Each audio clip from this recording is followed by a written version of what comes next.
We are live. It is Empire State of Baseball on this episode 79, Monday, April the 8th, 2024, airing on Twitch, X, YouTube, and as always, powered by StreamYard.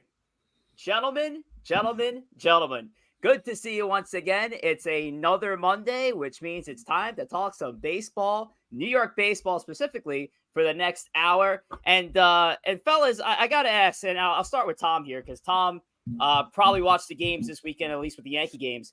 How the hell does Angel Hernandez still have a job in Major League Baseball? Can somebody answer me this? I'm convinced he has a unreleased sex tape of Rob Manfred's, and he's threatening him with this tape, because there is nothing else that should keep that man employed. It's wild how bad he is at his job and how everyone knows it. It's insane how bad he is. And for him to when Heel got finished, what was it, the third or fourth inning? For Angel Hernandez to have the balls to give someone a hard time about not doing their job right is wild. That's a wild thing to do. It's annoying. Unfortunately, it's one of the negatives with having a powerful umpire union and guys like him keep their jobs because they are, high salary veterans of the umpires union. So they're going to keep them around as long as humanly possible, not to get into the political aspect of unions and collective bargaining agreements and things like that. But I mean, he's bad. And there are times where you sit there and say, like, what are you looking at? So the idea that he somehow did not see the step off and allowed the pitcher to go from stepping off to stepping back on to throwing a pitch, calling it a strike when it was a ball. I mean, it was a comedy of errors. I don't even blame him for the step off, because that should be on the first and third base umps, and they talk. I don't know how you talk about that and then you still come to the same conclusion. The pitch not being a strike obviously is its own issue, but I don't know how they all huddled and they said, like, nope, we are confident that we got this right. You very rarely see umpire huddles result in a change of what the umpire called. It's like this. Well, we know you got it wrong, but we don't want to show you up, so we're just going to agree with you. And I'll tell you what, the only thing too with Angel Hernandez I want to say is that he is one of the umpires that makes you think that, you know what, robotic umps maybe not the worst thing in the world, because you see nothing but bad calls. And usually I hope it's a game that I'm not involved with as a fan. Hopefully it's a team that, that I have no interest in watching. So, but yeah, robotic umpires will become a thing because of guys like Angel Hernandez. Because of Angel Hernandez, exactly. We're getting that closer to permanent ABS for the major leagues really soon. And Angel Hernandez is an absolute disgrace to the game, to sports, to referees altogether. He's not even good enough to call a Sunday morning softball game, to be honest. I wouldn't pay him the umpire fees, 100%. But before we get into our great show, I do want to get into our chat, our churches of the chat, because we're only a few minutes in. We got about 30 people in the building. So thank you, everybody, for showing up. Let's do a little bit of a roll call here. We got Sierra. What's up? We have Swift. What's up, Rich and the guys? We got Chris Dievis over at Yankees Pod. Give Yankees Pod a follow and some love over on X. They go live 12 to 1 every day. We got Pars in the building, and Pars got that little wrench now. Hey, step it up. Here we go. We got Hitman, and shout out to my guy Hitman and Sierra and to Ghost for what they do from 7 to 8 Monday through Fridays. That is Yankees Vibes. Gives Yankee Vibes a follow over on X as well. We got our guy Chooch in the building. What's up, Matt? We have H.O. I know it doesn't say H.O., guys. I know this guy. What's up, H.O.? Hey, yo, how's it going? Michael Caputo's in the building. What's going on? We got Mr. Swift in the building. And Pars. Angel couldn't look at could look at the eclipse today without special glasses that have zero effect on his umpiring. That is the shots fired. We had that eclipse today. Shanti, shout out to you. And TC Seals over at Yankees Morning Brew. What's going on? Salute to you, sir. All right. Now, our live stream. Joe, obviously, we have about 33 people in the house. We got to get more people in here. The chat's been lit over the last few weeks. What's the best way to get them in here over on the best chat in YouTube right now? What do you got? All right, we're streaming on 3 platforms. We're live on X, we're live on Twitch, and most importantly, we're live on YouTube, which we're currently at 265 subscribers. I saw, which means we have reached 250, which means we are going to do a giveaway next week to celebrate our reach in that milestone of 250 plus subscribers on YouTube. We'll do giveaways as we get up maybe to 1,000 and so on and so forth from there. But as part of the giveaway, next week's show will be very important because next week you have to tune in. You have to comment on it. We got 2 items to give away, one for the Met fans and one for the Yankee fans. I don't have the Yankee giveaway with me, but here is a preview of the Met one. A signed autograph baseball card, Topps Chrome card of Brett Beatty. So we'll announce the rules on Twitter, but you're going to have to watch and be subscribed to our YouTube channel and comment with the hashtag LGM for Let's Go Mets if you want the Beatty card. And we will have an equivalent of a Yankee card, which I won't tell you until it arrives, which you would have to comment hashtag RepBX. So we will do that giveaway on next week's episode. You're going to have to watch the episode. You're going to have to comment on it. And then on the 22nd, we will announce the winners. So you have about a week to enter before we announce those winners. And we want to make sure that we are celebrating with you guys as well as ourselves for accomplishing these milestones. And we're going to keep the giveaways up as long as we keep climbing in support. Well done, Joe. And later on tonight, when some more folks pour into the chat, Joe will go through it once again before we close out later on tonight. I know it was a lot, but a lot of exciting stuff happening with our giveaway episode for next week. But the lineup for tonight, we are starting off as every show, the Empire Express, the latest in New York baseball notes. And of course, we have to talk about the current injury epidemic going on with pitchers and starting pitchers specifically in Major League Baseball. So we are going to touch on that in a little bit. We're also going to kick off our first player to be named later game of the 2024 season. That's going to split our show in half. And with our third segment tonight, going to a continuation of an off-season episode, which we touched on preseason predictions. And we're going to continue that with our MLB division and wild card winner predictions live here on the show to end off episode number 79. We're closing in fast on number 80. I can't believe it, but we're going to kick this thing off with the Empire Express. So all aboard and kicking it over to the Mets side of the house. Corey, Favs, what are your thoughts on the latest and greatest with the New York Metropolitans? Well, they finally got their first win, so I'll take that as a first step. And they got their first series win, taking 2 of 3 from the Reds. They had a chance to sweep the series, but again, the Mets right now, they're pretty much in every game. There's only been 1, maybe 2 games so far this year that was kind of a blowout, but pretty much they've been in every game. The biggest thing that I think right now is the pitching overall has been really good. Outside of 1 or 2 back end of the bullpen guys who really shouldn't have been in the major leagues anyway, the pitching staff has been really great. And I said it in spring training. I was really surprised. Wow, this pitching is actually looking good, because on paper it was the worst staff we've had in 20 years. But the team was the best ERA in spring training, and they're carrying it over right now too. Right now they're first in the National League. I think they're top 5 in all of baseball in staff ERA.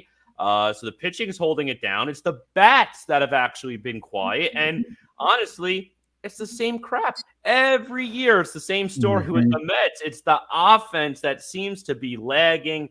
Lindor, outside of yesterday, where Lindor hopefully had a breakout game, maybe it'll continue into this hot series we need with the Braves. But Lindor was dreadful. I mean, he had 1 hit on the season going into yesterday.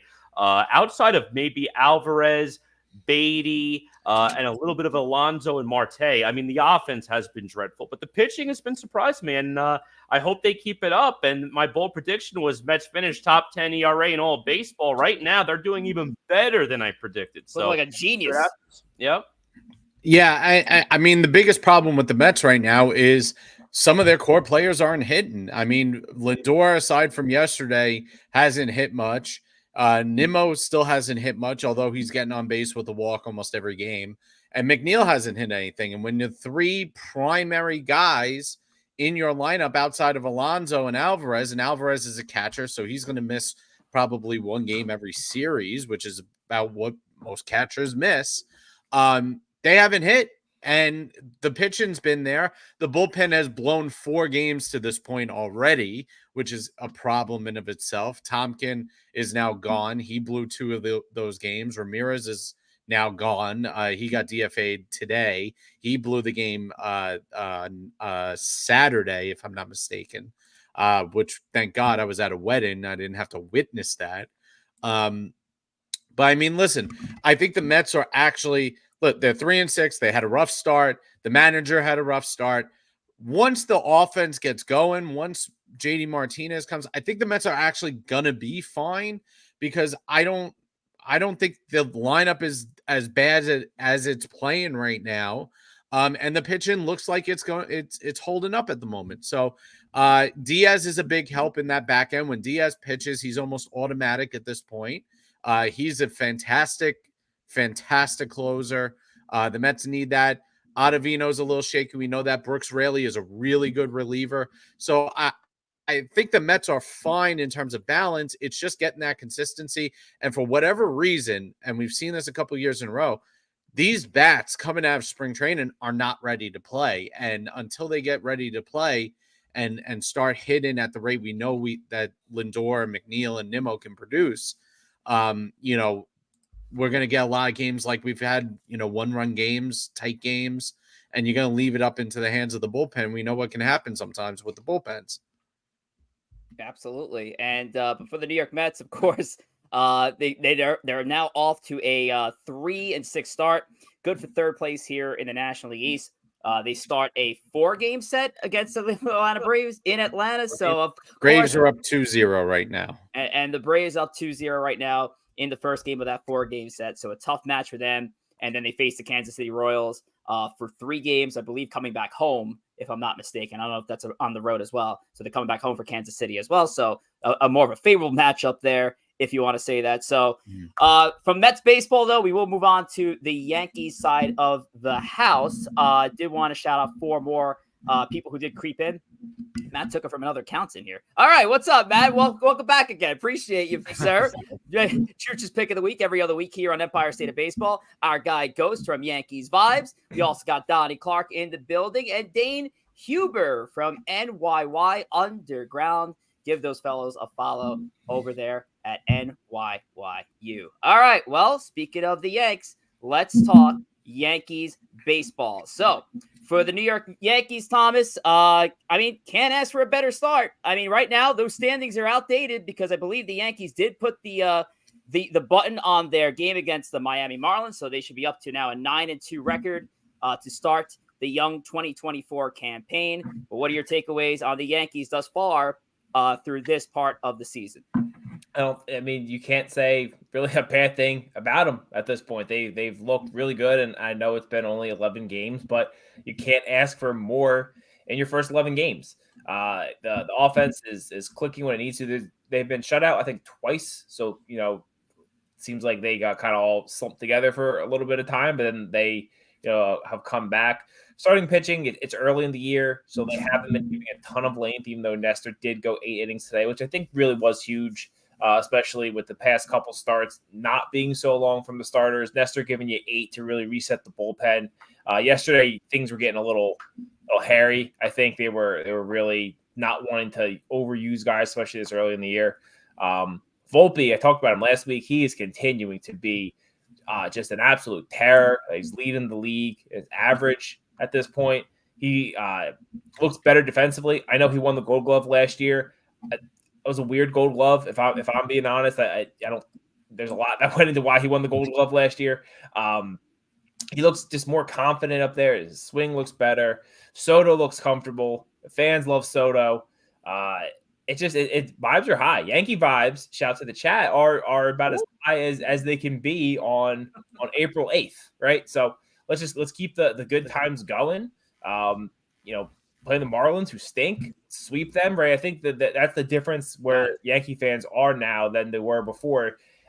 Past couple of years, it's been, we're beating the Marlins. We're at home series against the Marlins. Let's win the series. Like, no, let's sweep the Marlins. Marlins stink. Sweep them. Get 2 more wins. Get yourself to what that'd be 11-2, and then you just keep the momentum rolling. And that's what you want to see out of this team. And it's been fun.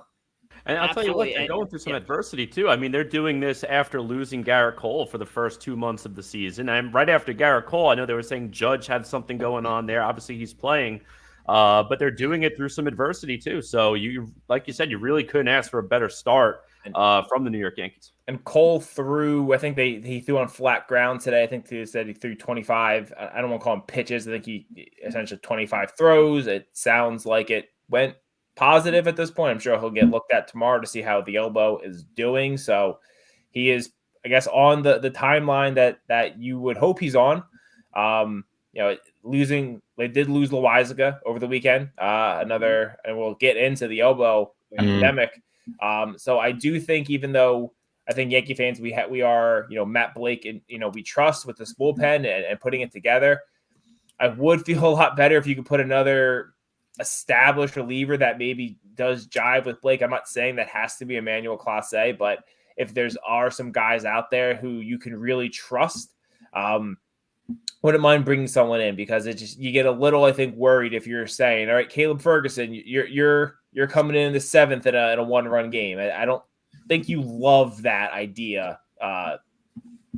Going forward. I know the chat's mentioned Kane's coming back. That's true. Efros will be back.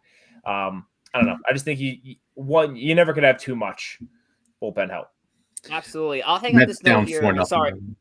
Yeah. There you go. 4-0 now. I was doing it just hit a home run. All right. And for Ghost here, he says 9-2 Yankees. Nasty Nestor had himself a game. And listen, Nestor Cortez needed to start like this against a really bad team. They were going into this game 1-9 on the season. Nestor, 8 innings pitched, 2 hits, 6 strikeouts. And Nestor put in a weird position from the beginning of the year, having to face the Aces to begin his season out of the number 1 spot in the rotation. And so for Nestor, hopefully this is a confidence boost. Obviously, they're playing the Miami Marlins, and I'm not going to discredit that. The Miami Marlins are essentially an arc ball team at this point. But yeah, that's the kind of start that could put Nestor, that could build that kind of confidence up for a pitcher like that, who did have success between the 2021 and 2022 seasons. This team is clicking on all cylinders. Chat's going off about Anthony Volpe, as they should. I know Tommy had just mentioned before. Volpe is and Emmanuel Clase, apparently. I did bring him up, saying that I don't think we need to push that button yet, but I know he's the name that is going to be talked about until July, whatever the trade deadline is. I think that name's going to be thrown out there. Yeah, TC says the Marlins made the postseason last year, but the Marlins are a shell of themselves. They lost 4/5 of their starting rotation from the beginning of the season. And they lost a big bat in Jorge Soler. He's a very underrated performer. So the Marlins are not that same playoff team on paper, and as of right now, it's showcasing itself on the field as we are seeing. All right, we're going to move on to the last bit here of our Empire Express, and again, typically we try to stick with topics related to the Mets and Yankees, but when there's a topic going on in baseball that does have effect and Mets-Yankees implications, we do want to cover it at length here on the show. And that's, of course, we're talking about the elbow epidemic, which is like I like to call it, but it is a pitching injury epidemic, to say the least. There's been a list of pitchers here, and now I will say Framber Valdez is on this list, but we're still monitoring his situation. Right now, he is day-to-day, but with the amount of news that's come out lately, can you blame me for adding him to this list? I mean, it's been absolutely ridiculous that out of the last, it seems like couple of weeks, how many players have landed on our chart here. And now, Joe, I know there was you did some digging in on pitching trends over the last few years as opposed to injuries and pitch velocity. Would you like to take a deep dive? Yeah. So, I mean, listen, this is a problem. The MLB is the only league that seems to have this issue. NFL had a little bit of this with the quarterbacks this past season. Obviously, these things kind of fluctuate, but it seems like the pitching injuries are getting worse and worse. And here's a good chart, an example of the total UCL surgeries done for major and minor league pitchers combined. And as you can see, except for 2020, which you have to take with a grain of salt because it was a 60-game season, there was no minor league season, so there was a huge dip in that stuff. It's been going up. And as we look at, we got a couple more charts here too. The total injuries for pitchers is skyrocketing. And this is a major issue for baseball. These are the stars. I mean, if Rich brings up this list again, these are star players. These are, I think we got 17, 18 guys on this list. How many of these guys are top 20 pitchers in baseball? And that's not all of them. Alcantara's a Cy Young Award winner. Bieber's a Cy Young. Cole, DeGrom's got 2 Cy Youngs. Kershaw's got 3 Cy Youngs. Now, listen, Kershaw, Verlander, Scherzer, those guys are older. They're in injury-prone years anyway. But these guys are young. Yuri Perez is a young guy. Kodai Senga is a young guy. Spencer Strider's a young guy. This is a problem. You are taking the biggest stars of the game and probably the most influential stars on a day-to-day level in baseball, the guys who probably drive the most ticket sales, because you are looking at who's starting. You know, Spencer Strider sells more tickets than AJ Smith-Shawver. I mean, that's just the bottom line. You're going to see these guys pitch, and these guys are all on the shelf for months, if not years at a time. This is a major issue with baseball, and everybody's bringing up the pitch clock. It's not the pitch clock. Here's a good chart here of the average fastball speed over basically the last 2 decades. It's been creeping up and up and up. You see, back in 2002, it was below 90 miles an hour.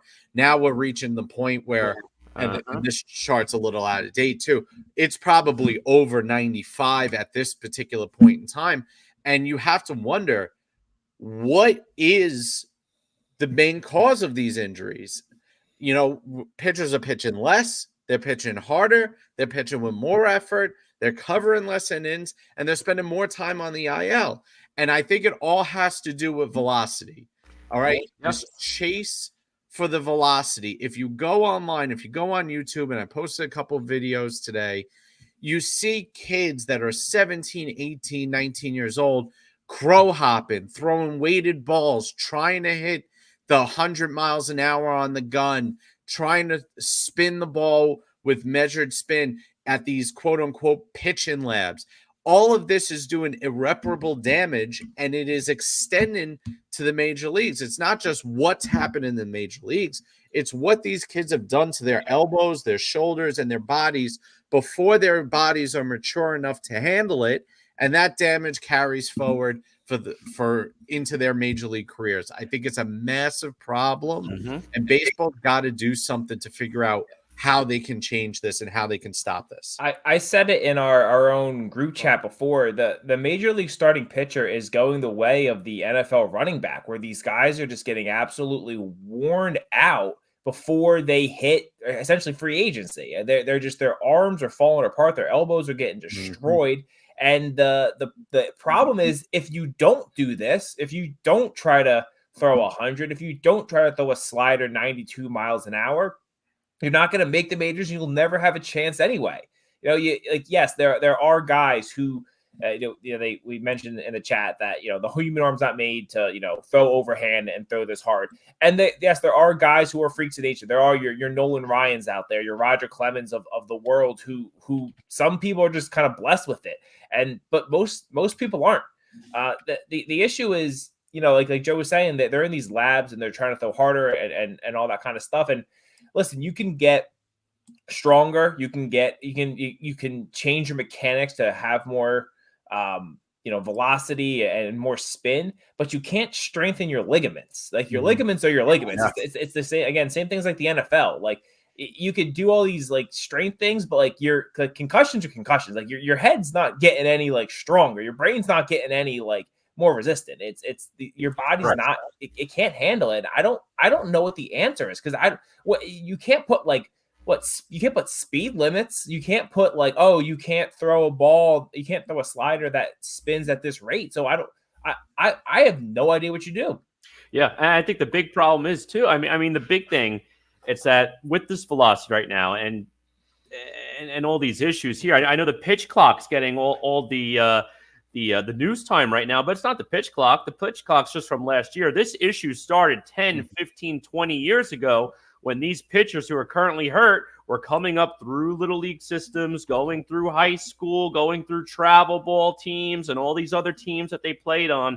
That's when all the issues started. And everyone wants to throw the ball 100 miles per hour, 100 miles per hour, 100 miles per hour. When you're in little league and you're going through that middle school era, the only two pitches you should be throwing is a fastball, which shouldn't be that fast because you're that young, and a changeup. And those two pitches, just hammer those pitches. Forget about the breaking stuff. Forget about the K rates. Forget about all of that. Focus on location and consistent delivery. But those pitches is what get you recognized by college programs, get you recognized by these specialized travel teams and agents. And if you don't throw these pitches, they don't recognize you. And that's a problem. Honestly, we could make a case that the fans are a problem. All right, the fans love all the sexy pitchers. The fans want to see the ones throwing 100 miles per hour, and that's. I disagree with that. I don't think you're right. Go back to the 90s to the chicks dig the long ball. I don't think anyone cares if someone's throwing 100. I really don't. There was a novelty to that. No, yeah, they do. But at this point, I don't know. Like I don't see a guy come in and I'm like, oh my god. Look at him. Look how hard he throws. Like, I don't get what I enjoy it because I think if he's like on my team, he's going to strike someone out. But like, I'm not enamored with it as I am with like a 500-foot home run. But the media is. And if the media is doing it, they think the fans are doing it. Because, I mean, go back to the mid-2010s when Aroldis Chapman was really in his prime. And Aroldis Chapman every day was on ESPN. Oh, Aroldis Chapman, 101 miles per hour. Oh, 102 miles per hour. And it generated views for ESPN. Now, all of a sudden, everyone wants to be Aroldis Chapman. Everyone wants to go out there throwing 100 miles per hour now. Yeah, he's a freak. He's got other issues going on. He's also a bad guy, but like he is. But he's also one of those guys who has like a freak arm. Like he can do it, but just because he can doesn't mean everyone else can. Correct. And well, that's the thing. Pitchers were to go back to again location. Guys don't pitch to contact anymore. And again, because college programs don't value it. MLB scouts no longer value it. But quite honestly, if you get these pitch to location guys low in the zone, in, out, hit all your spots, I don't care if you're throwing 88 miles per hour. If you're hitting your locations perfectly, changing speeds, different look, you're going to induce weak ground balls, pop-ups, weak fly balls. Those type of pitchers could go into the 8th inning more times than not. Those type of pitchers aren't going to blow out their UCLs every 5 years. Those are the guys who are going to give you consistent durability. But the league, the colleges, the schools, the scouts, nobody values that anymore. And a big part of it is because I think the media puts so much focus on these hard throwers. The fans, not all, a lot of fans became enamored with it. Now that's all everyone wants to focus on. And every kid's dad, every 10 years old dad thinks his kid's going to be the next 100 mile per hour, $100 million contract guy. And they're not playing any other sports. They're playing baseball 12 months out of the year, going from league to league to league to league. Look at the best pitchers from the 80s and 90s. They were playing basketball, football, baseball, throwing only 6 months out of the year. It's a completely different world. Us as a society really have just framed the setup for failure with these arms, in my opinion, at least. You guys make excellent points, and I don't even know if there's much I can touch on. I could extend the conversation with another question, but before I get to that, I did want to highlight a few chats though that I thought added well to the conversation. Our guy Mike Parziale, the body isn't built to throw 99, 50 plus times a game or 90 plus mile per hour sliders. Kind of piggyback on what TC Seal says. The human arm is not designed to throw a baseball overhand, which it's not. It is not a natural motion. Pars again, in a world where we only need 4 to 5 innings, pitchers are going max effort every pitch. There is no pacing anymore, like a CC, Pettit, Cone, etc. Also, again, biggest issue to me is throwing sliders and curveballs pre-around puberty, killing your developing elbows before they even get to the majors. And our guy Dane Huber, again, from NYY Underground, gripping the ball is a huge problem. If you have to grip the ball tighter and still throw max effort is a combo that shreds UCL ligaments. If a pitcher has to grip a ball harder, it hurts the arm. Last point that I caught was, from Swift here. I remember when Kyle Farnsworth threw 101. I thought that was the craziest thing. Now every team has 5 dudes in their bullpen that throw 101. So my question to extend the conversation here is not necessarily the blanket, what can MLB do? But when teams are trying to figure out how to build up on a playoff team come mid-season, do you think teams are going to look at this issue right now and maybe if they need starting pitching, avoid it altogether with this being an ongoing thing? I mean, I think the solution is proving that you are the last guy standing. If you can find a way maybe to incorporate and the big teams aren't going to do this. They're going to pay for the velocity. They're going to pay for the top. The Yankees, the Mets, the Dodgers. These teams are just going to pay the money to stay competitive. It's one of the small teams that has to sit there and say, okay, we can't pay for the big velocity necessarily, but let's try and more or less moneyball it from the opposite end and say, we're going to get 5 guys that might be overlooked that are just going to give us 200 plus innings that aren't going to throw heat. And we're going to outlast the teams that lose their big pitchers.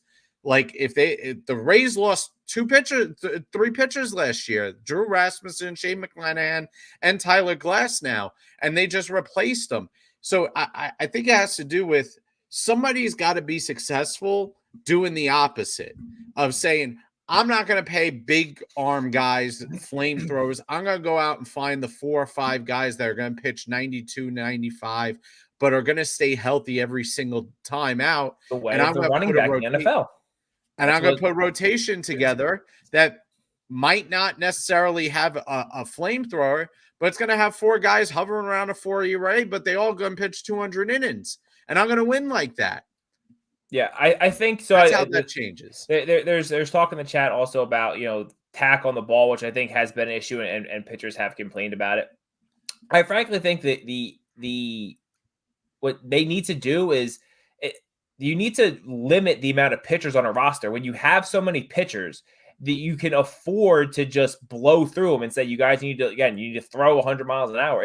If a team had less pitchers, you can't blow them out like that. You have to, you can't afford to let your starters go 4 2/3 innings every day.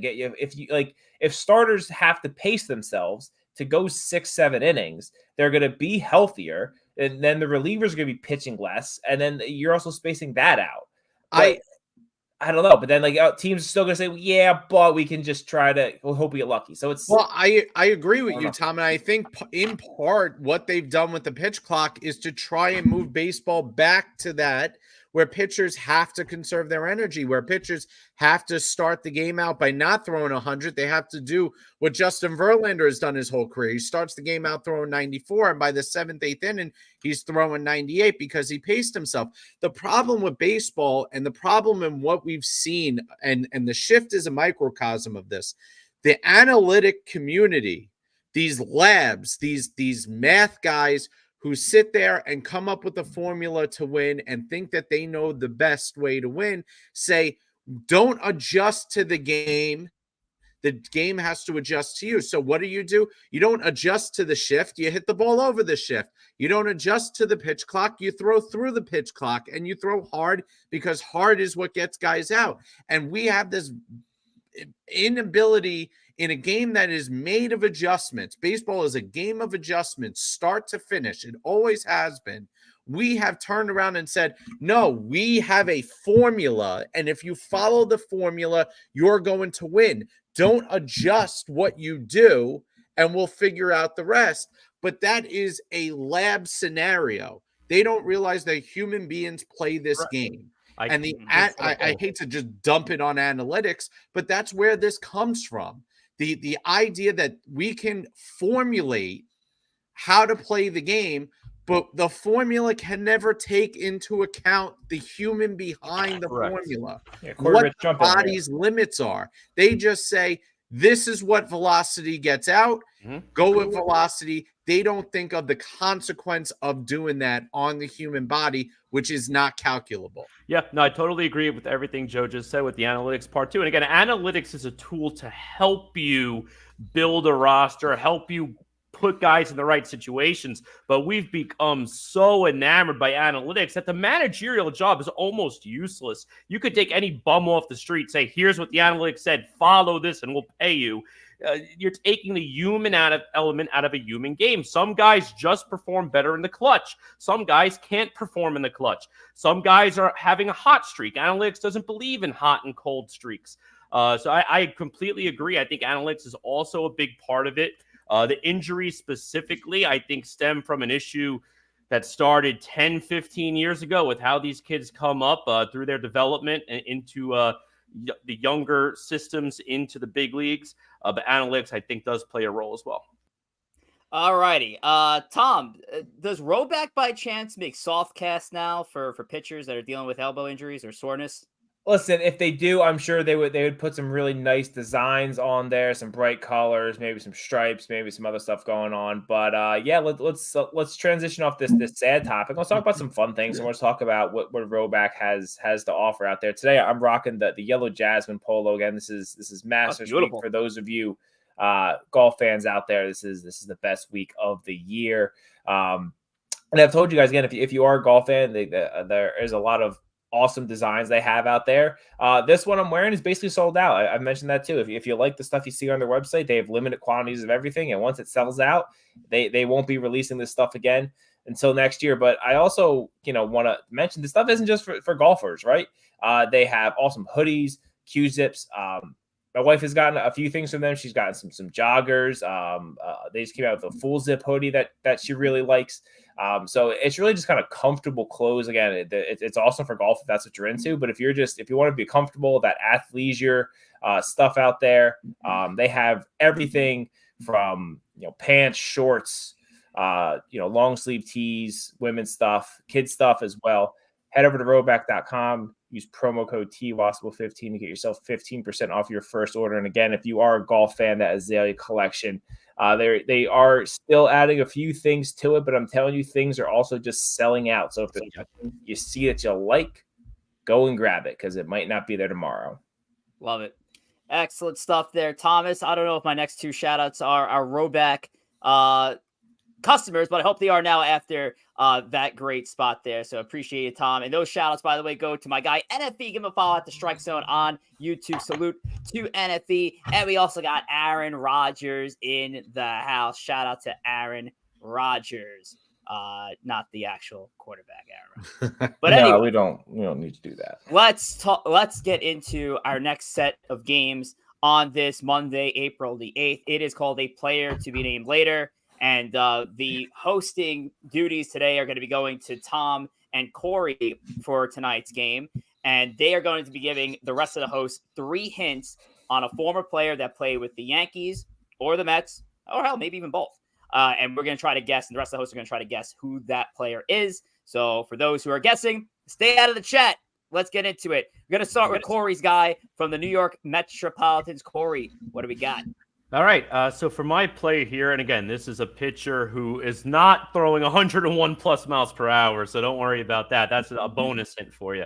But this pitcher played in 19 MLB seasons across 9 different teams. So he's definitely been around the league, both the American and National, before retiring in 2009. His best stint was actually with the New York Metropolitans, pitching to a 3.22 ERA over 180 relief appearances, I should say, with the Mets. Ironically, I thought this was a nice twist, his worst stint in his big league career was with the New York Yankees, primarily through the bullpen, but did make 4 spot starts, a 9.57 ERA. The spot starts is throwing me off because we're sticking to our 3 strikes and you're out too. 3 right? strikes and you're out. So yeah. we got 3 guesses. And this is before the opener was a thing because we're going back. Yeah, I would have said Pedro Feliciano, but it's not him. Not counted as an official guess there, Joe. I mean, the same guy. So yeah. We'll be monitoring Octavio Dotel. Love the guess, but not Hotel. Love the guess though, because Tim Redding. Not Tim Redding. Again, both of those guys are of that mold where it did a little bit of starting primarily in the pen. Correct, Corey. Any correct guesses in the chat? I saw 2 popped in. Keeping a look. Nope, it is not Cologne. Oh, well, thanks for that. Was Aaron Heilman a Yankee? I don't think he was. It is not Heilman, but again, Okay. That's fine. yeah. Again, this is a guy primarily a reliever. Did make some starts in his career.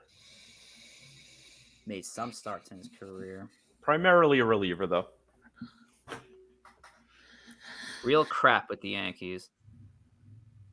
I thought that was interesting. Best with the Mets, worst with the Yankees. And it's not like he only pitched like 2 games for both teams. He had more run with the Mets. Sidney Ponson. Not Sidney Ponson. Ugh. That's 2 Ks for me. Start writing these down. I might just bang you out here, Angel Hernandez style. But you're out. I don't think he pitched long enough for that. Again, 19 years. So you're looking at 19 years. So he would. I mean, he debuted in 1990, right? Do math. Yep, 91. 91. Bad math. Pitched through 2009. I saw another one come in the chat of Benitez. It is not Mr. Armando Benitez. Not Armando Benitez. This is a guy who's not a hard thrower. Not opposite. Starters. This is the type of guy that we should be trying to make young kids throw to, not throwing 100 miles per hour or 95 plus. It's the complete Yeah, I mean, it opposite definitely of sounds like an old school guy. Al Leiter. It is not Al Leiter. I'll give like another again, like last chance for romance before we move to the next. Yeah, I mean, I was gonna say Jesse Orozco, but Orozco would be earlier. I'm yielding. Yeah. I'm striking myself out. Too. And not Kenny Rogers. There is Sidney Ponson, Tom Gordon. No, the only last thing, the name holds a little bit of relevance today. A little bit of relevance today. A little bit of relevance. Means Robinson Cancel. Nope. Oh, that's Definitely not. He didn't pitch that. All right. Well, I'm out. So, yep. Count us down, Corey. Aaron Jones. Bobby Jones. It is not. And his name holds a little bit of relevance today because his son is a big league pitcher. It is David Weathers. Oh, David Weathers. Again, primarily Corey gets the dub. Did have some starts in his career. So, I mean, 19 years. He's been around the league for a long time. I think he had 9. I'm looking at the stats now on Baseball Reference. 964 appearances over the course of his career, 69 of which were starters. So in the earlier part of his career, he did get some run as a starter, but primarily was a reliever. And his best years were the early 2000s with the Mets. That was a good. That was a good one. Give Corey the point. Corey gets the point for holding tough with a great question there. Damn, David Weathers, and nice nod to the solar eclipse today. That I appreciate that with the Weathers talk. So that's ironic. Yeah, there you go. So Thomas, do you have our next player on the Yankees side? Hide the chat, boys. Hide the chat. Oh, yeah, all right. So this player played 13 seasons in Major League Baseball and won a World Series.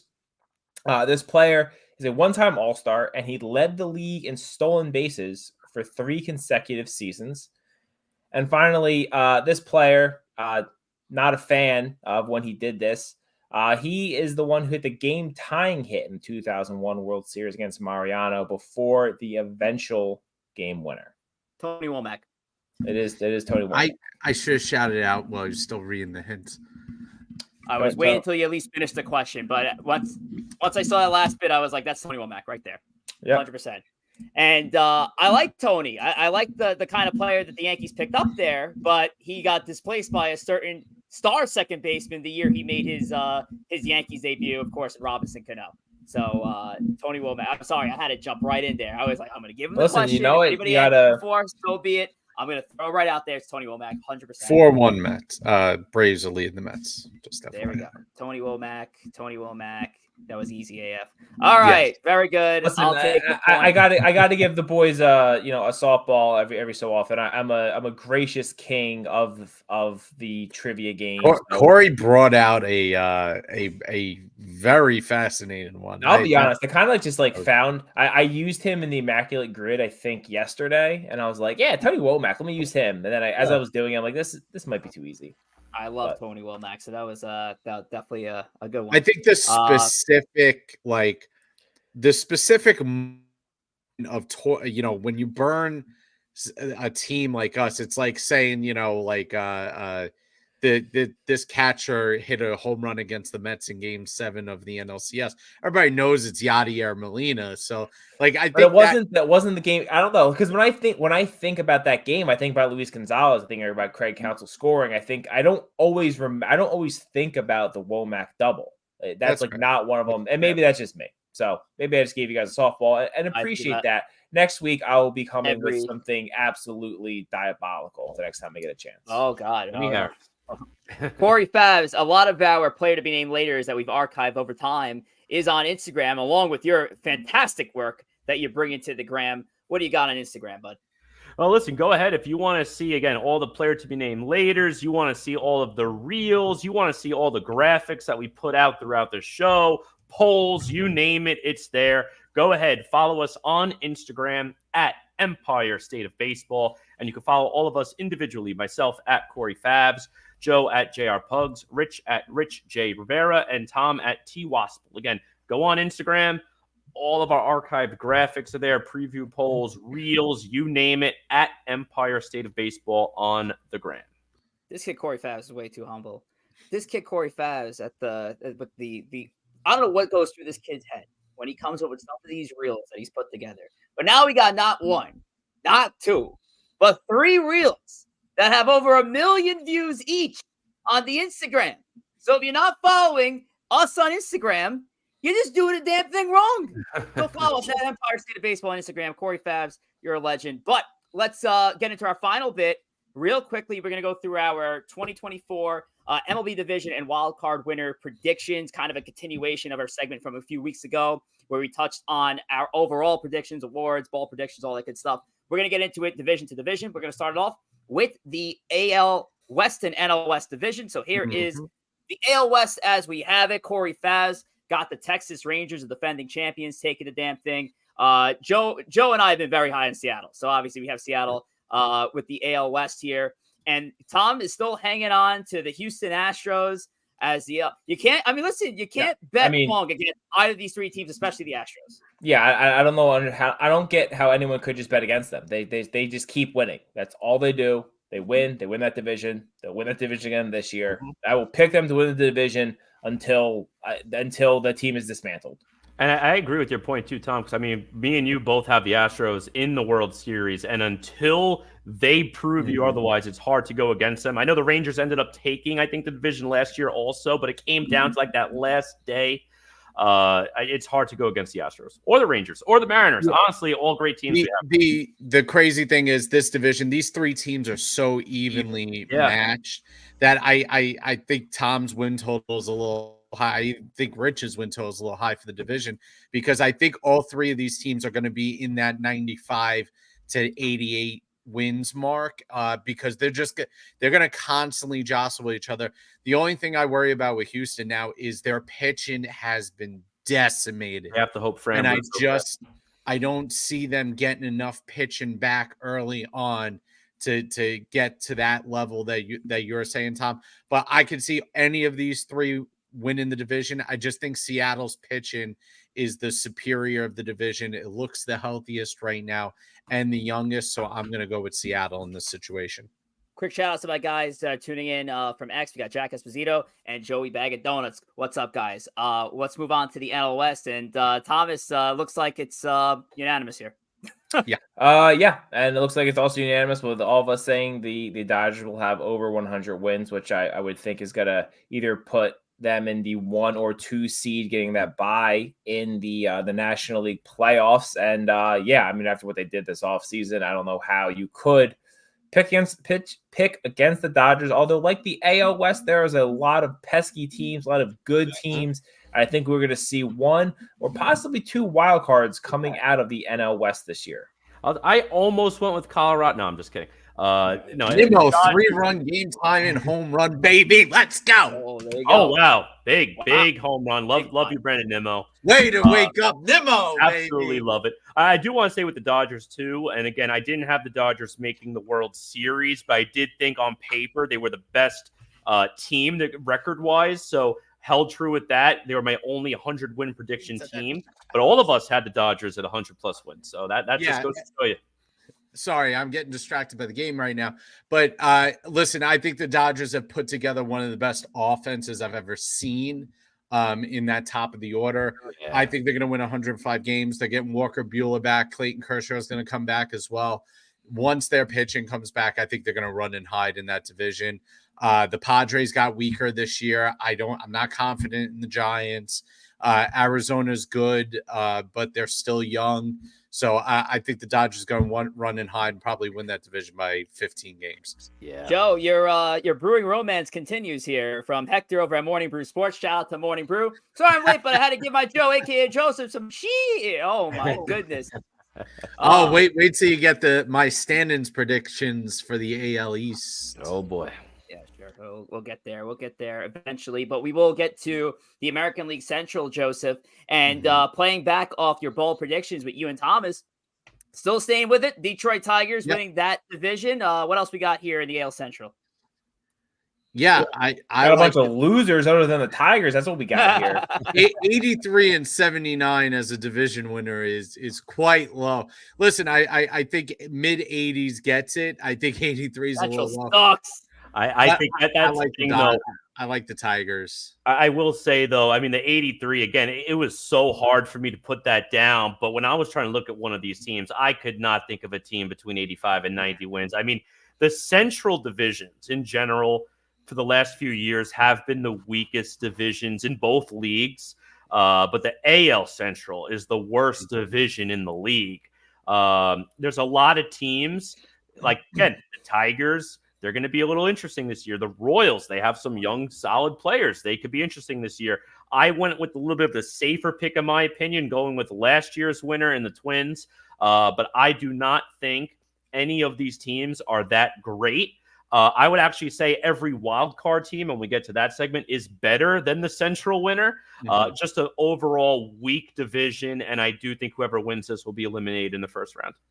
Agreed. And yeah, 83-79 might be a little sky low for a division winner, but the AL Central sucks, man. If there's a division that's going to benefit from an expansion and depending how baseball wants to split things up, it's this crap division. What an embarrassment to sports. This stupid division still trying to put out teams that's going to win. But the funny part is, you look at the last 20 years, there's some World Series appearances from certain teams. The Kansas City Royals won. They went to back-to-back. The Guardians went to a World Series with the Chicago Cubs. It's just been these last 5 or 6 years, I feel, it's been the most irrelevant division in sports. So, I mean, to me, anybody can win this division. It's anybody's division, and anybody who wants a player from either the Guardians or the Royals or the Twins, and there's a reason why these teams don't say yes to a deal at the beginning of the season, because they have just about a chance of winning the division as anybody. Yeah. All right, 100%. Moving on to the other side of the house.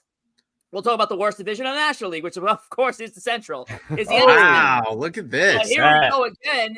We have a unanimous for the Chicago Cubs. And the Cubbies last year, they had a little bit of they were looking like a team that was going to potentially make the postseason. We talk about that. Oh, sorry. We talk about that that trade deadline where many thought the Cubs were going to be sellers, and all of a sudden turned it on at the right time. They became buyers at the deadline. They held on to Bellinger. And they just could not capitalize in the second half, and they just missed the playoffs. But it looks like everybody's all in on the Chicago Cubs, right there, Corey? Yeah, no, I like the Cubs again in a weak division, not as weak as the AL. The NL will be a little more competitive, but I do like the Cubs. And I'll tell you what, want to give one shout out to Shota Imanaga. I mean, the guy has only pitched 2 games, but granted, he's yet to give up an earned run in the major leagues right now. So I just like what this Cubs team has done. They had a nice year last year. I think this year will be even better. So we'll see what happens from the Cubs, but I'm rolling with them again in a weak division, which historically has been a better division. It really was just more recently it's been a bad division. But I like the Cubs this year. I think the Cubs and the Cardinals are the two teams who I would trust the most to make a trade deadline big move. You know, a team like the Brewers or the Pirates, they're not going to go out there and acquire someone big. Where I think the Cubs, you know, they'll go for. We've seen them do it before. I know that was in different times, trying to win the first World Series in whatever 103 years. But I could see them, if there is a big starting pitcher, them saying, "Let's go get it." Yeah, I think the Cubs are the most balanced team. You know, the problem with the Cardinals is I hate their pitching. I don't love the Cubs pitching, but you can at least, I mean, you got Steele in there, and I think with bringing Bellinger back and having a balanced lineup, I like what the Cubs are doing, and I think Tom's right. They have that ability to add a missing piece or two. They're gonna have Pete Crow Armstrong coming up. So I think the Cubs are just well balanced. I like Pittsburgh. I think Pittsburgh's going to hover around a 500 team, but I think they're a year early. I think when Skeens and Jones come up and are They got good established, pitching in the system. I could see next year being their year. But I think the Cubs are going to kind of be that main team in this division this year. All right, let's get to some heavyweights. The American League East. And my goodness, Thomas, am I disappointed in you, sir? My goodness, Thomas, am I disappointed in you? He's still rocking out with Birdland all these years later after putting Joe with a Yankee jersey. But I got the New York Yankees. I got the Yankees and Juan Soto off an AL MVP season with a returning Garrett Cole. I have the Yankees taking this division by a hair with 94 and 68 record. The Yankees are winning the AL East, but I guess I am in the minority here. Yeah, listen, Baltimore, they have a ton of talent, and I think they're going to be a little bit caught up to this year, right? That so many of these guys came up last year, and I think the league will adjust to them. I don't think they're going to be like the one seed, which maybe a lot of people might think that they will. Joe has them at 106 wins. I think that is wild. That's crazy. I do have the Yankees as a very crazy? They won 101 last year, and they've gotten better. And they have an entire roster of minor league superstars ready to come up at a moment because the league adjusts. I mean, the league adjusts, and I think we're going to see that. And then you hit him with Jackson Holiday. I think the league will adjust it, and that will kind of bring them down to earth a little bit. They're still incredibly talented. I do have the Yankees making the wild card. I think it's gonna be tight. But yeah, I did roll with the Birds, did roll with Birdland here. And you know what? There's no one on this panel that wants me to be wrong more than me. Yeah, I see the Birds running and hiding. I think they're going to win the division by 10 games plus. Wow. I don't think anybody realizes the immense amount of talent the Orioles have.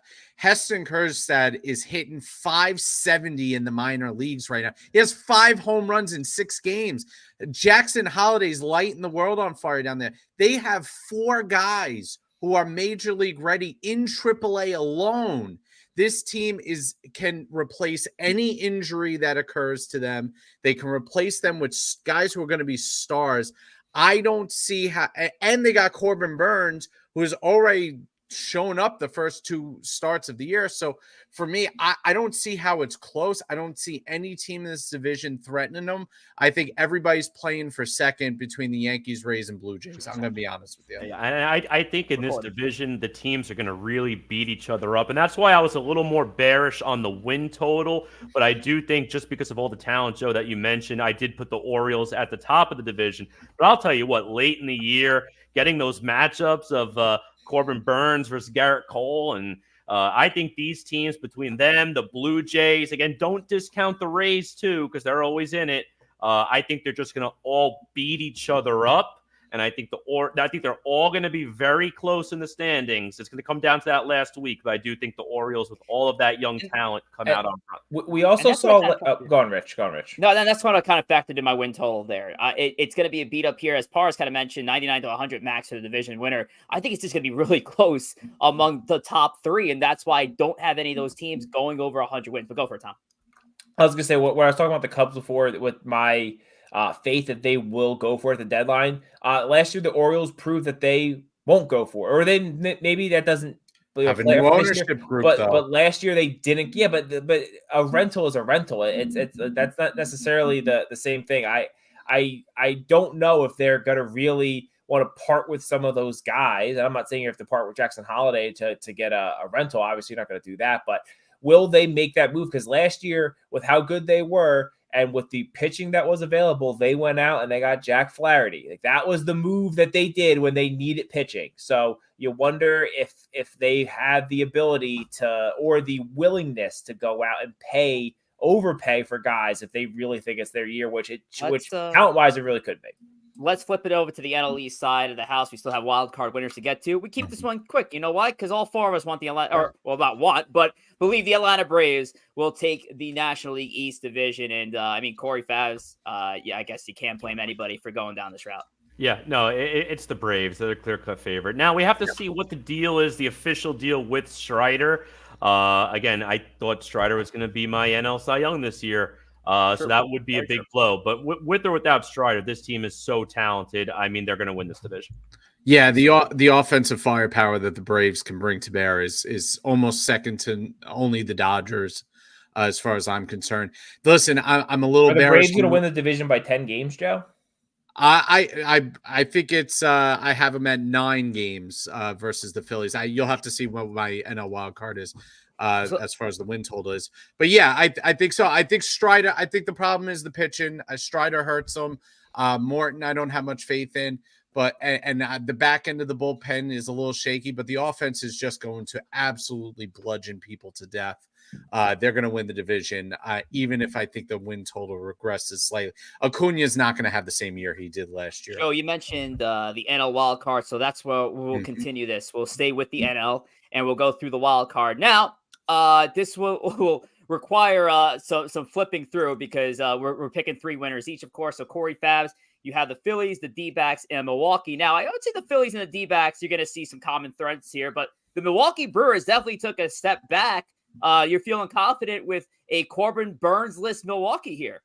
I think the big thing with the NL wildcard 3 spot is that it really is anyone's game. And I mean, you saw it too last year. There was like 3 or 4 teams still technically in it that last 2 weeks of the season. So I'm going with Milwaukee. Again, it could be 5 other teams in this one spot. I think the Phillies and the Diamondbacks, those are 2 solid teams that will end up getting in there. They're just so talented. The Phillies especially, loaded with talent. That last wild card spot really is up for grabs. I'm just going with the team that's been there recently over the last 5 years. Joe, you're going to have to explain yourself here for this one. Oh, yeah, boy. I mean, I got. Oh, look at that! I got the Phillies same record. Wow, there it is. I got the Phillies winning the second wild card. I got Arizona actually winning the first. I think Arizona's going to be really good. I think Arizona's going to win 92 games. No, that's not the team I want you to explain, Joe. I want you to explain that third team. I got the Mets. Listen, the entire Central Division, I don't trust a single one of them. All right, I don't think the Padres are that good. And I don't think the Giants are that good. No, who's not that good? The Mets. I think the Mets are going to get that third wild card. You really just lose all credibility when you do things when you put the Mets in as a wild card this year. I think. Have you watched them this year? Have you watched the games with your eyes? Listen, they haven't hit. I know that, but they're tied with the Braves right now, so we'll see. And Sean Manaea and Luis Severino are gonna lead them. You are out of your mind. Let's keep it moving. Again, Phillies D-backs stay on here. I think that is going to be our constant. And I got the Padres sneaking in. Again, the Padres, although losing Soto, they gained Dylan Cease. They gained some helpful pieces. The closer Matsui at the back end of the bullpen. Now, for them, I could see this being a year where guys like Manny Machado, Xander Bogaerts, one of the two snap at him and say, "Listen, we're gonna mind fans of the dangerous team we were supposed to be about a year ago." I can see them making some noise. Obviously, not crazy amount of noise, but enough to sneak in for that final wild card spot. I got the Padres making that, and Jackson Merrill having a big rookie season. Thomas, we end with you with the National League wild cards here, and your oddball is the San Francisco Giants. I do. I took the Giants, not off to the hottest start, but they did make a lot of moves in the offseason. They're a team that seems like they are hungry to really get themselves back into the playoffs after kind of a few years here of not, after they were so good and then seemed to kind of seemingly fell off. They made a lot of moves that maybe will take some time to gel with everyone early in the year. But someone has to get that third and a wild card spot. And why not the Giants? Definitely not the Mets, but why not the Giants? Why not the Giants? All right. We're going to flip it over to the American League side of the house. We're going to wrap this up here with our AL wildcard winners, Corey Favs. A loaded 3 right here. Astros, Yankees, Seattle. What do you want to touch? I mean, all 3 of these teams are out of this world. And when it comes to the Astros, too, again, I have the Astros as my World Series winner. Again, the pitching took a lot of heat. Can't discount that right now. But until they prove me wrong, I'm going to keep riding the Astros. I went with the Rangers to win the division because I just love the excitement with those young kids coming up, and it's such a good quality lineup. But I'm going with the Astros when the games matter most in the postseason. You don't have to be a division champ to win it all. Oh, yeah. I like it. And listen, you got those 3 in the AL wildcard mix. You're talking about a loaded American League side of the Joe, bracket. please say you have the Blue Jays in. Please. I do have the Blue Jays. Oh, you do. You are. Oh, my God. I do have the Blue Jays win. And if you do the math, I do have the Orioles winning by 15 games in the division. Listen, first of all, everybody's fighting for one spot here. I think the Yankees are how is everyone fighting for one spot? Because I think Texas, Houston, and Seattle all together. Why are you guys laughing? I got the Blue Jays at 91 wins. I got the Yankees at 89 wins. They're going to be. Our guys I got the Rays at probably 87 wins. So it's not like I don't have them all even. I think they're within a game or 2 of each other. But here's the bottom line: I think the Blue Jays pitching is better than the Yankees. That's just the bottom line. The Blue Jays have a deeper rotation than the Yankees. And the fact of the matter is the Yankees have their biggest gun that's hurt. They're surviving right now, and that's great. But you trust Rodon and Cortez to stay healthy throughout this entire season? I don't. I'd rather trust Gausman. You can't trust any pitcher to stay healthy nowadays. We just went over that. But Gausman, Carlos Rodon is equally likely to get hurt as Kevin Gausman is. Wait, who? Rodon, did you say Rodon is likely to hurt as Gausman? Any pitcher can just absolutely have his elbow snap at this point. But you're acting like this is an absurd take here. The Blue Jays are good. It's so Joe. It's like such a Joe take just to try the Yankees can win 90 games and still miss the playoffs. That's the point.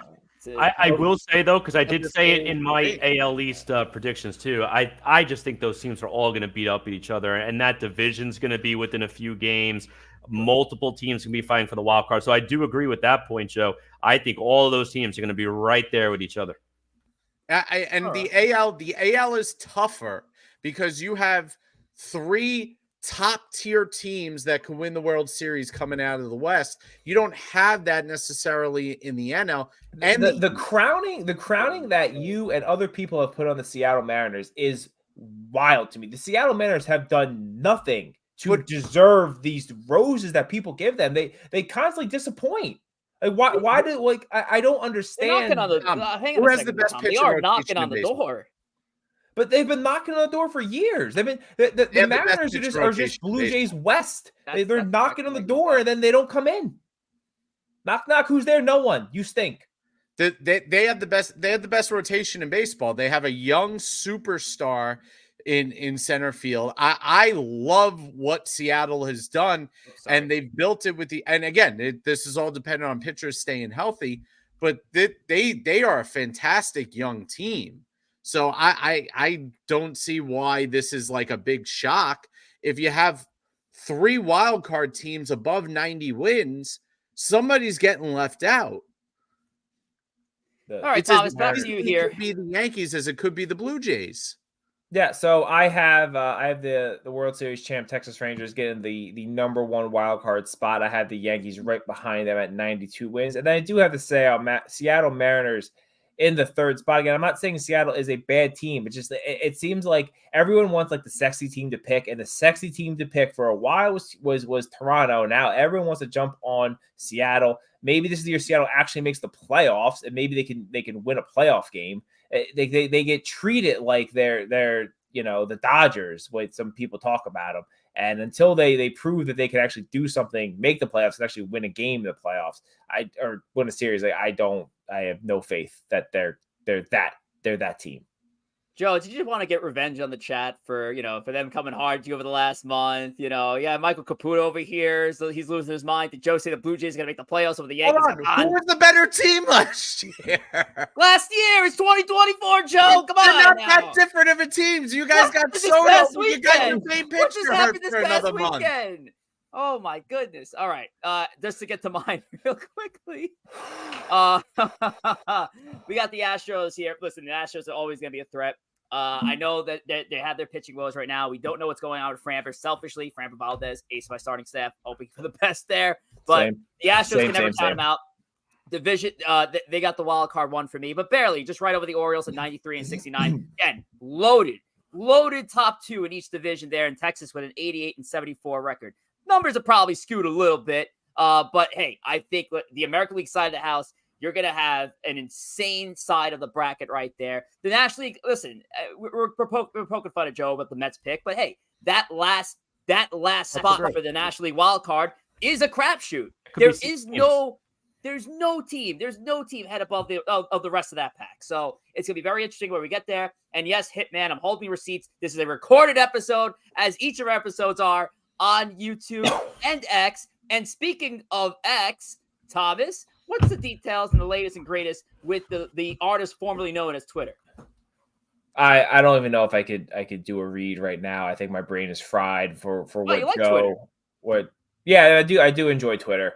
So you can give our show as a whole a follow at Empire State of Baseball on Twitter. Again, it's a lot of our general takes or things that are just generally going on in baseball. Had a little bit of the teaser of the Mets City Connect jerseys coming out today. We talked about that a little bit on there. But also a ton of other accounts that we have. We have our ESB NYY and ESB NYM for our Yankees and our Mets feeds. You get a lot more in-game things going in there. And then individually, you can follow us at G Gory for Corey, JR Pugs for Joe, Rich J. Rivera for Rich, and T Wospil for me. I'm usually on there yelling at clowns on our main account, just trying to fight. Getting people banned and stuff. It's good. It's a wild time over on. I set the trap to get him banned. I didn't submit the thing to get banned. I think that was Joe. Joe fired the shot. I set him. I threw the alley and Joe threw the oop. Definitely. Oh, that was satisfying out there. But Joseph, I'll throw it right back to you because I know earlier you mentioned our giveaway episode, which we do have coming up for episode 80. So I want to touch on that just once more for those who just trickled in now. We have 117 people in the chat. Thank you, guys. Yes. So next week we are kicking off. It will be the show where we do a giveaway for our Mets and Yankees fans as a thank you. Exclusively on YouTube. It will be free to enter. You'll have to subscribe. You'll have to like the video, and you'll have to comment. We'll do 2 giveaways, one for the Yankee fans, one for the Met fans. And we have a sneak preview for the Mets fans here. An autographed Topps Chrome Brett Beatty baseball card. And basically, we'll go to next week's video. You're going to comment. We'll post the specific rules online, but you're going to comment hashtag LGM for Mets, hashtag RepBX for Yankees to enter to each of the cards. You're only eligible for one, so don't try and do both. And then we'll have the giveaways. One Yankee fan will win the Yankee card, presumably a Yankee fan, and one Met fan will win the Met card. It will be another Yankee prospect equivalent to Brett Beatty. If that's a little hint right now, we'll post it later when I have the card in my hands. And then we'll give it away. We'll give you guys about a week to get your comments in, and then we'll give it away on episode 81. We'll announce the 2 winners. So April 22nd, I believe that date will be. We'll announce the specific winners of them, and we'll send them to you guys. No problem. Well, my guy H.O. says just Yankee fans. So yeah, Let's go get some Mets fans up in here, try to win that Brett Beatty card before it's just one entry and it's either Joe or Corey on their burner account. So let's try to get the Mets fans up in here. But before we head out for the evening, of course, we like to end our show with the thank you train. So Tom, kick it off, send it to Joe, Corey, and I'll wrap it up. I like to thank Joe for just bringing the absolute madness and the lunacy, and we might have to come up with a bet based on the things that Joe put out there today. I'm willing to go to the wall with my picks. Birds gonna win the division by 15 games. Oh, I just want to thank the chat. It's always fun chatting with all of all the group and all you guys. So I want to thank everyone. Yes, huge shout out to the chat. We had 118 in the building, so I thank each and every one of you for a lot of entertainment on the side. It's great to watch all you guys just go at it over Mets, Yankees, baseball. It's phenomenal. We'll see you here next week for next Monday. That's April the 8th. April the 15th, our 250 giveaway episode. We will see you then. Have a good night and take care.